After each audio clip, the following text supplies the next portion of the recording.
Shabbat Shalom, friends.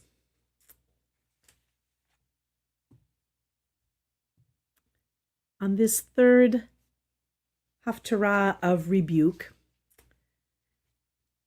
I'd like to begin by acknowledging that each of us has at one or many points in our lives been on the receiving end of a rebuke. Maybe it came from a teacher, a friend, an employer, a colleague, a parent, an adversary, or a total stranger. Those are the oddest. Maybe it was warranted. Maybe it wasn't. And most of us have also likely dished out some form of rebuke in our lifetimes. Some people seem to make a regular habit of it. Others find it very hard to do. Many reserve their harshest critiques for themselves and let most other folks off the hook. Others turn the harsh finger of criticism only on others and give themselves a pass for pretty much everything. Have you ever given a particularly effective rebuke? Have you ever received a rebuke that made you really stop, reflect, and change course? If the answer is yes to either of those, take a minute and think, what was it that made the rebuke work?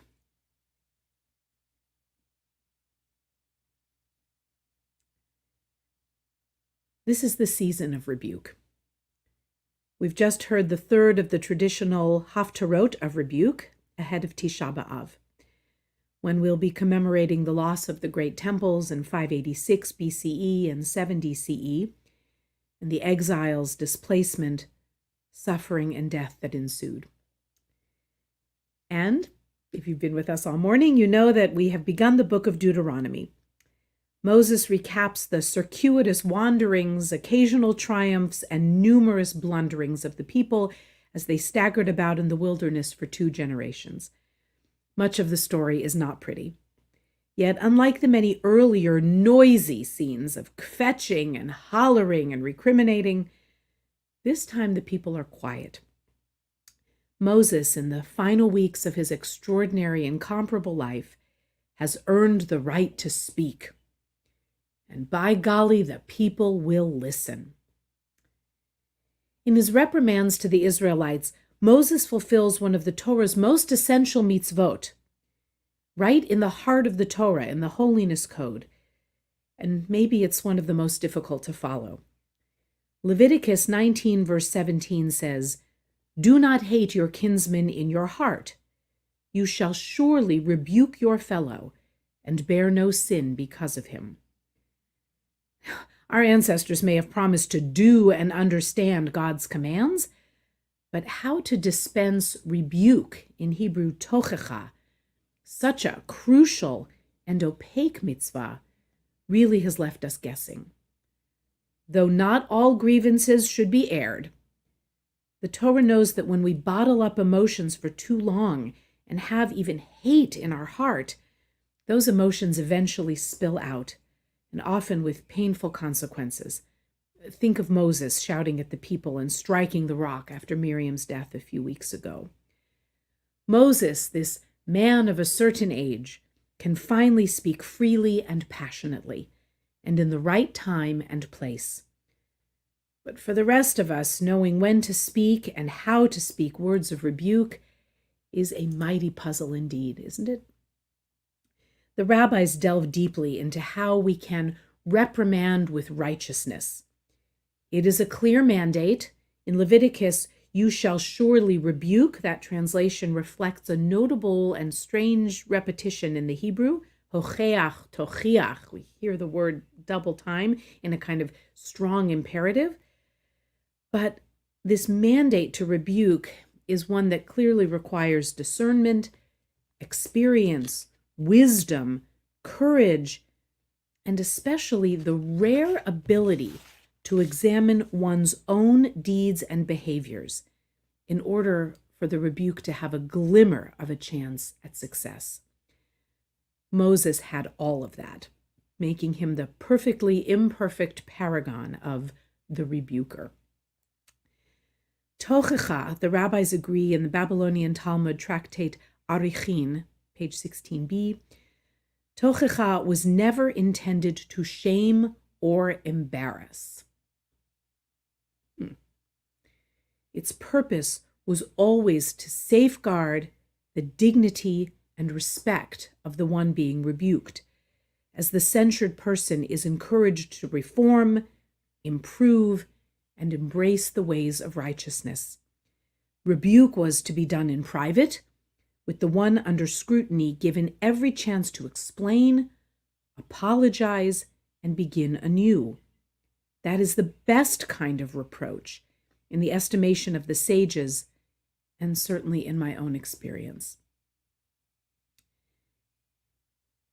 My own experience encompasses quite a number of instances, but one that continues to give me heart, and I won't share too many details of it, but in essence, when I was at Academy for Jewish Religion here in Los Angeles, the rabbinic seminary, these were all future clergy studying together, rabbis, cantors, chaplains.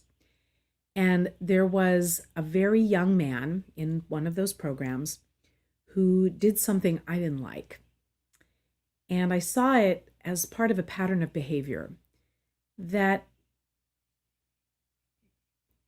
was, in my estimation, if allowed to continue unchecked, could actually really hurt not only other people, but him as well. And after kind of coming at a last straw moment with it, where I actually received some of the behavior, wasn't personal to me, but I received it. I waited a couple of days, put my thoughts together, and asked if I could speak to him in private. I was maybe just old enough to be his mother, but I took him into a room at the seminary and I told him what was on my mind. And the warning I felt empowered to give him was that he was on a path toward greatness, and behavior continued unchecked as it was could really damage his career, and even worse, potentially, down the road. I knew he would write his own ticket for career success, but going on in the way he was potentially really damaging. And I am conflict averse. I don't like confronting people. I don't like rebuking. I don't like receiving it. I don't like giving it. I tend to be harshest on myself. I'm one of those people.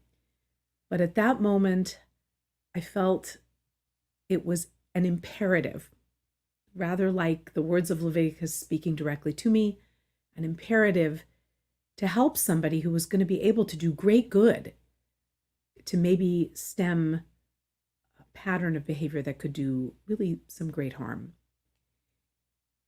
And the best thing about that experience was I didn't do it from emotion. I didn't do it in the moment. I really needed to wait a few days. And to answer my own question of what made the rebuke successful is that to his enormous credit, he listened. He listened. He didn't challenge me. He didn't tell me I was wrong or oversensitive or out of line. He gave me the respect I deserved. He listened quietly and abashedly. And he's doing great all these years later. He thanked me, he apologized, and we never spoke of it again. And when I hear of his successes and see him doing well, I'm really glad. I'm really, truly, authentically happy for him. He was young. He had a lot of growing to do. And I am so thankful that I had the strength to give the rebuke and that he had the strength to receive it. It seems to me that these days, There's a whole lot of rebuking going on, and to often little avail. It seemed that way to the great rabbis too. In that same Talmudic tractate, Rabbi Tarfon is quoted as saying, "I would be surprised if there is anyone in this generation who can receive rebuke. Because if one person says to another, 'Remove that splinter from between your eyes,' in other words, stop doing something minor, the one who is rebuked says back to the rebuker, 'Then remove the beam from between your eyes.' In other words, you've done worse. Who are you to tell me?" And Rabbi Elazar ben Azariah opined in that same conversation, "I would be surprised if there's anyone in this generation who even knows how to rebuke correctly." In other words, without causing shame and embarrassment. And this is many centuries ago. The beginning of Devarim and Moses' rebuke to the people always precedes Tisha B'Av, and with profound effect. The Romans may have burned down the temple, but rabbinic consensus was and is that the society around the temple fell due to indecency, wanton shaming, and the failure of righteous people to properly rebuke, to defend what they knew to be moral and right. That's in Tractate Shabbat 119b. Rebuke is hard to give and harder still to take. But this parsha tells us that honest self-awareness and work on the self, on the community, and on the society, and on the nation is essential for creating the just and fair society that we claim to want so badly. Deuteronomy chapter 1, verses 15 through 17, we just heard it. "I charged your judges at that time, saying, 'Hear the causes between your brethren and judge righteously